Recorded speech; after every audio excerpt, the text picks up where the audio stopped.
Es la doctora Eva Vilarrasa, ¿vale? También amiga y compañera, estuvimos juntos en la residencia en San Pablo y que es muy experta en temas psoriasis, en tema hidradenitis, y nos va a hablar sobre un fármaco que utilizamos muchas especialidades en el ámbito de las autoinmunes, tanto dermatólogos, padolos, reumatólogos, como es el metotrexato, y un poquito lo último que haya salido y recordarnos un poco este fármaco que yo creo que aún está vigente y podemos utilizar mucho.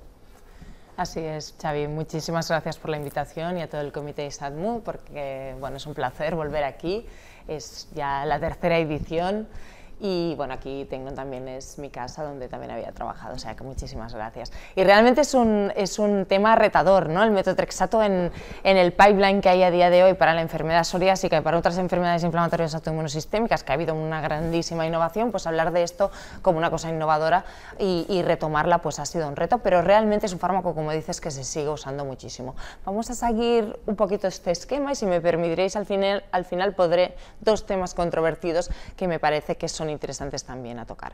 Mecanismo de acción, solo recordaros que aparte del mecanismo ya conocido de inhibición de la formación de timinas y purinas y bloqueo de la síntesis de la hiperreplicación del DNA, también tiene este efecto que incrementa la adenosina extracelular y esto lo que hace es que disminuyan citoquinas proinflamatorias, inhibición de la apoptosis y sobre todo la inhibición de la quimiotaxis de polimorfonucleares. Esto a veces nos olvidamos y además es interesante porque esta adenosina se cree que podría estar relacionada con estos efectos adversos más de náuseas, malestar, etcétera, que son más del sistema nervioso central y que además parece que las podríamos corregir si diéramos alimentos que tienen aminofilina, que son la cafeína, el té y también el chocolate. A veces en niños que tienen que tomar metotrexato les damos un pedacito de chocolate y puede mejorar esta sintomatología pues asociada al metotrexato. Indicaciones. Como bien decías, es un fármaco súper transversal que tiene indicaciones tanto en el mundo de la reumatología, de la enfermedad psoriásica y también del Crohn. Dependiendo de la indicación, y esto nos basamos en ficha técnica, pues tiene indicación la parte oral, la subcutánea o bien una cosa o la otra. La enfermedad inflamatoria intestinal pues es la subcutánea por un tema de biodisponibilidad. Sin embargo, sabéis todos que lo usamos muchísimamente en otras indicaciones off-label porque es un fármaco muy útil debido a su mecanismo de acción. Además, guías terapéuticas nos lo siguen recomendando y siguen estando en primera línea en tratamiento también por su eficiencia y por su bajo coste en enfermedad psoriásica, en la artritis reumatoide, en algún tipo de artritis psoriásicas más oligoarticulares o periféricas. Metotrexato en la inducción y remisión y mantenimiento también de la enfermedad de Crohn y en monoterapia y también mucho en combinación, o sea, sabéis muy bien que se usa en combinación en reumatología todavía mucho y sobre todo en enfermedad de Crohn. Guías terapéuticas todavía vigentes, las publicadas del 2021 de la EMA, de la Agencia Europea del Medicamento, donde vemos que hay que pasar por un fármaco clásico para poder poner innovación y aquí está el metotrexato como pilar. Y lo mismo para las guías EULAR, donde vemos que en poliartritis o en monoartritis pues es muy recomendable empezar con este fármaco, es una buena alternativa. Y lo que os decía, terapia combinada, quizás en enfermedad cutánea no tanto, pero en enfermedad de Crohn mucho y en artritis reumatoide también porque los anti-TNF siguen siendo piedras angulares de estas patologías y el metotrexato ha demostrado reducir la inmunogenicidad y tener un efecto sinérgico con los anti-TNF. Vamos al manejo y dosificación porque aquí es donde quizás ha habido más controversia. Esta revisión, que ya es del 2016, nos decía pues, que había mucha variabilidad en los estudios realizados hasta entonces, la mayoría con tratamiento oral, ¿no? Que si había que hacer una dosis de test o no. En un esfuerzo de intentar centralizarlo, salió este paper hace unos años, bastante reciente, del SPIN, donde participamos el doctor Carrascosa y yo, y entre otros muchos panelistas, donde lo que se intentó es hacer un resumen bien establecido de cuál es la dosificación en psoriasis recomendada basada en la evidencia, ¿no? ¿Hace falta dosis de test? En principio no, a no ser que sea un paciente frágil o gañoso, sobre todo por el tema de la función renal, porque se elimina a nivel renal y porque pueden incrementar los niveles. Dosis de inicio, lo que se recomienda es empezar a 15 miligramos por semana en pacientes sanos aparte de la enfermedad IMID que quieras tratar y luego, según respuesta, valorar incrementar o disminuir según respuesta y tolerancia. Administración en una única dosis, tanto si es oral, sabéis que hay la dosis esta Weinstein que se puede dividir en 3 tomas, se recomienda una única dosis, tanto evidentemente si es subcutánea como si es oral, semanal. E ir incrementando la dosis según respuesta, lo que decíamos, y tolerancia, hasta 20-25 miligramos. Máximo de 25 miligramos por semana, si allí no has conseguido respuesta, no hace falta que sigas subiendo o según tolerancia. Excepto en enfermedad inflamatoria intestinal, que ahora veremos que se recomienda empezar por estas dosis. Ácido fólico, sí recomendado. Dosis de mantenimiento depende mucho, muy individualizar como hacemos con otras cosas, según la respuesta y según la tolerancia. Eso sí, esperar siempre, como dice el Grupo Español de Psoriasis, esperar siempre al menos hasta 12-16 semanas, esto hay que avisarlo a los pacientes para ver una respuesta adecuada, porque no es un fármaco en que lo podamos valorar a las 4 semanas. Lo mismo para la artritis reumatoide, empezar por 10-15 y subiendo 5 miligramos según tolerancia. Enfermedad inflamatoria intestinal, si se necesita una inducción en la remisión, aquí sí que podemos empezar con 25 miligramos por semana subcutáneo y luego mantenimiento de la remisión, ir bajando un poquito al revés de lo que veíamos. Cuando se hace en combinación con anti-TNFs, a veces las dosis son solo de 5 o 10 miligramos en adyuvancia. Vía de administración, lo que decíamos en enfermedad inflamatoria intestinal en Crohn subcutáneo, en psoriasis este ensayo clínico con más de 100 pacientes fue disruptivo, ahora ya 8 años, porque lo que se hizo es un buen ensayo clínico randomizado doble ciego con metotrexato subcutáneo. Y aquí sí que pudimos ver que los pacientes con este fármaco respondían bien, había que esperar a 16 semanas, pero respondían bien y además la adherencia era alta. En esta revisión de expertos donde ha participado el doctor Carrascosa, vemos que a pesar de que la literatura es escasa, sobre todo en cuanto a metotrexato subcutáneo, sí que vemos que hay una tendencia a afirmar de que el metotrexato subcutáneo es más ventajoso en la enfermedad psoriásica porque con mejor absorción, mejor biohabilidad, igual o mejor perfil de seguridad y mejor efecto, quizás sí que a costa de un mayor coste, ¿no?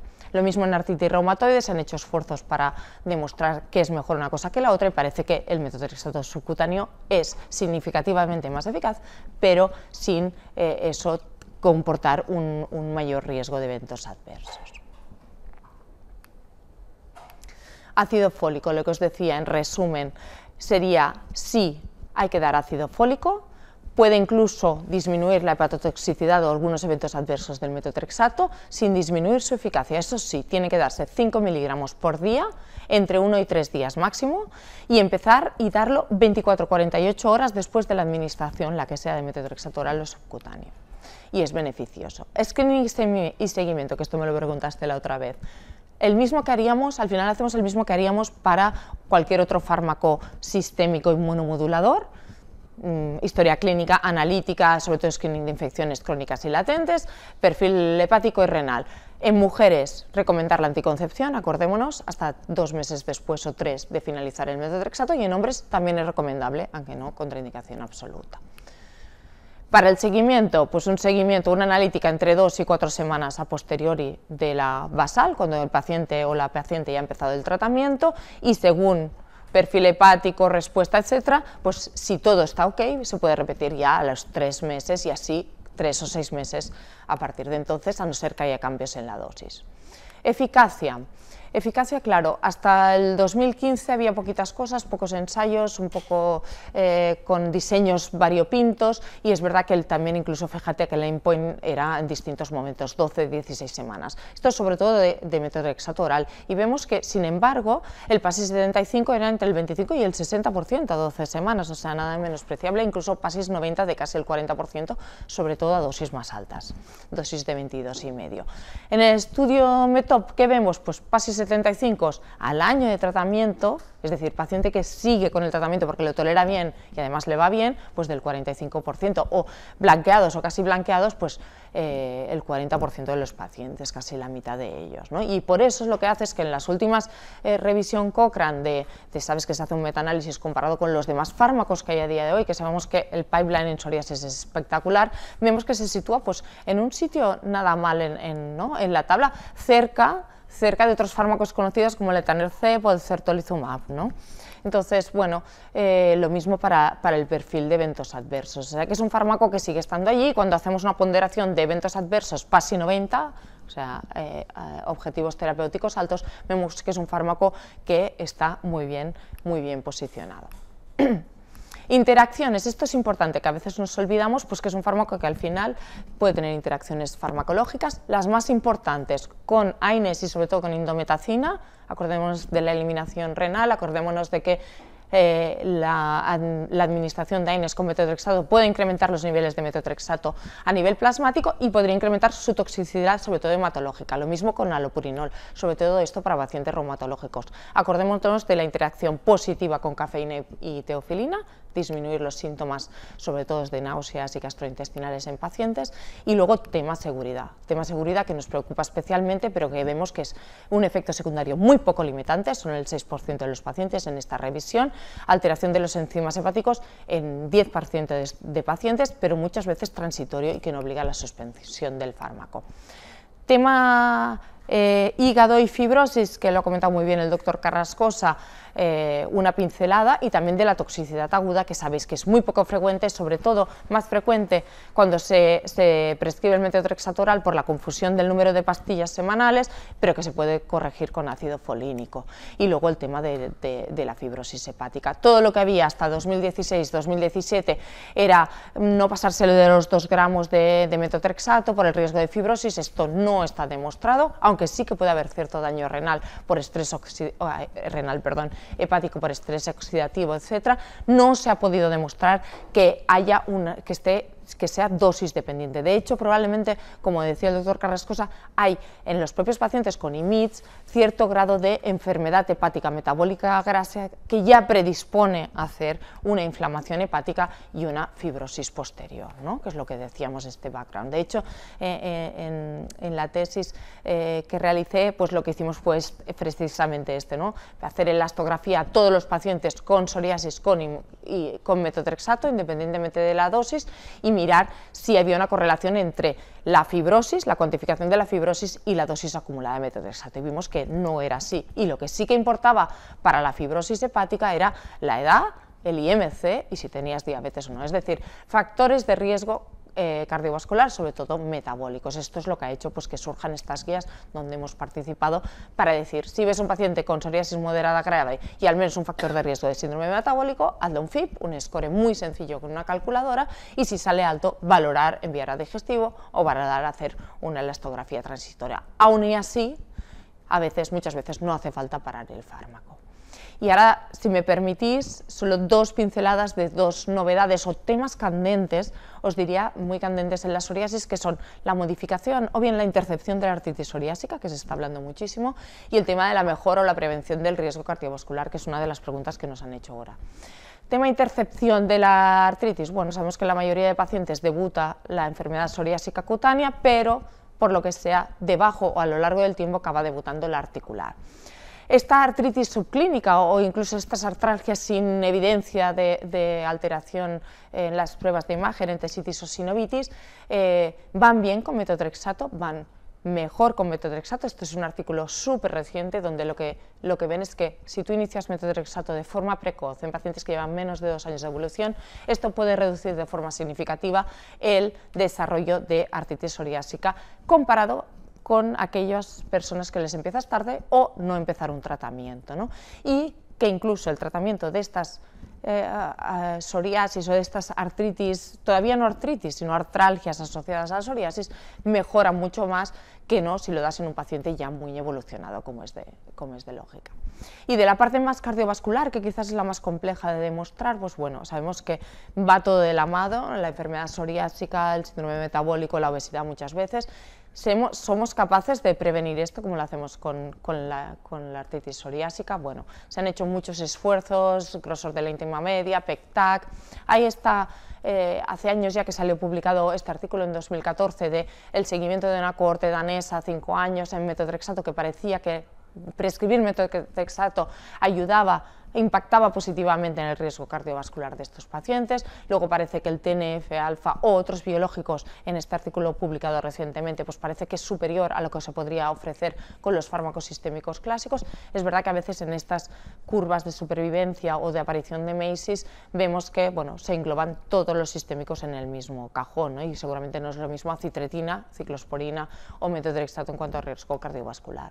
Sea como sea, esto es una revisión que hice yo la semana pasada, a ver qué hay a día de hoy de evidencia, y lo que vemos es que parece que sí, que podría ayudar a mejorar el riesgo cardiovascular a copia de mejorar ciertos marcadores de riesgo cardiovascular, como el grosor de la íntima media o la presión arterial sistólica. Sin embargo, en otros marcadores como el PCR, pues es menos consistente. Además, acordémonos que puede subir colesterol y triglicéridos, que parece ser que si añades vitamina D, esto disminuye, es decir, disminuye el riesgo de hipercolesterolemia, hipertrigliceridemia, y en cuanto a MACES, eso sí que no ha podido ser demostrado a día de hoy, de eventos cardiovasculares graves. Y ya como última anotación, deciros que bien sabéis que algunos fármacos biológicos, en concreto los anti-TNF, pues pueden hacer incrementar de peso a nuestros pacientes, y que sin embargo aquí el grupo control era metotrexato y no lo hace, ¿no? O sea que esto es un valor añadido que tenemos más. Por lo tanto, disculpad, como conclusiones yo os diría: mecanismo de acción doble, no solo la inhibición de la síntesis de purinas y de timidinas de este evento replicativo que puede tener eventos adversos, sino también a través de este efecto antiinflamatorio a través de la adenosina, múltiples indicaciones, muy transversal, lo usamos muchísimo en dermatología y también en otras especialidades. Preferible la administración subcutánea a la oral a día de hoy, siempre que sea posible, teniendo en cuenta este incremento de precio. Buena eficacia y efectividad, ojo con la eficiencia, que es una cosa que nos tenemos que fijar mucho, un fármaco que sigue siendo eficiente, que sigue estando en guías. Lo de las interacciones, sobre todo la positiva con la cafeína, y lo de los AINES, que nos acordemos sobre todo en pacientes reumatológicos o en pacientes con psoriasis que tienen afectación articular, para el control y el manejo del dolor. Ojo en esta interacción. Perfil de seguridad muy adecuado, solo hay que conocerlo, no le tengamos miedo a la fibrosis hepática, solo sepamos lo que tenemos que hacer, ¿vale? Y el tema de intercepción de PSA, que parece que sí, riesgo cardiovascular, habrá que verlo en un futuro. Muchas gracias, y que sepáis que si queréis saber más, pues está todo grabado, lo podéis consultar, y además hemos hecho un librito de consulta de bolsillo para aquel que lo quiera llevar encima. Excelente, Eva, súper buena revisión. Mira, Sandra, que está súper activa y nos gusta mucho, nos vuelve a preguntar: ¿qué avances recientes en la administración o formulación del metotrexato podrían mejorar su perfil de eficacia y seguridad en el tratamiento de las enfermedades inflamatorias? Avances en formulación o administración. Bueno, no sé si ha habido alguna novedad. Bueno, yo creo que lo dice, Sandra, veo que está muy al día, porque realmente se ha hablado en algún momento había algún ensayo de metotrexato en liposomado, en espuma para aplicar a nivel cutáneo. O sea, yo he visto algún ensayo clínico que no sé cómo ha tirado adelante esto, en algún momento salió haciendo revisiones, he visto alguna publicación, no sé si lo dice en este sentido. Yo no he visto nada más, esto lo vi hace 3 o 4 años y lo he visto ahora revisando publicaciones, pero no he visto que esto tirara adelante. Sería interesante, la verdad, tener un metotrexato tópico que, por lo que he visto, lo que he visto, la dificultad es la penetración del fármaco a nivel transepidérmico. Nos pregunta también: ¿cómo influye el uso prolongado de metotrexato en la salud hepática y qué recomendaciones actualizadas existen para la monitoración en pacientes con factores de riesgo hepático? Un poco lo que has comentado. Bueno, lo que os decía, eso es, sí que también lo ha comentado el doctor Carrascosa, ¿no? No es una contraindicación absoluta, evidentemente. En un paciente con una fibrosis muy avanzada, grado 4, pues seguramente si tienes otras alternativas terapéuticas que le funcionen a nivel cutáneo o reumatológico o del Crohn, pues darías otras alternativas. Sin embargo, aunque es súper prevalente la enfermedad metabólica grasa, no es una contraindicación para nada el hacer metotrexato. Antes se recomendaría pérdida de peso, control de otros factores de riesgo cardiovascular o metabólico, o incluso dejar de beber, que es eso sí que es un factor de riesgo de progresión a fibrosis. Y por último, nos dice: ¿qué papel podría jugar la farmacogenética en la individualización de la dosis de metotrexato en los próximos años?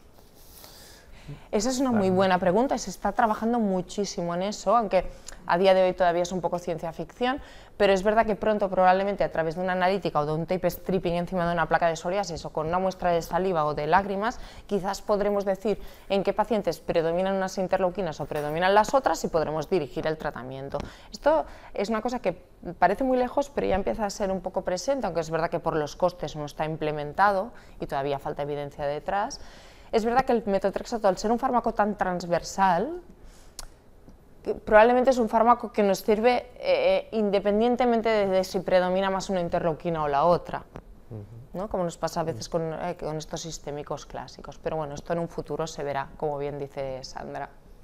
Perfecto, pues creo que ya estamos. Muchas gracias a los dos dermatólogos, ponencias súper top y vamos a continuar con el resto de mis compañeros. Gracias.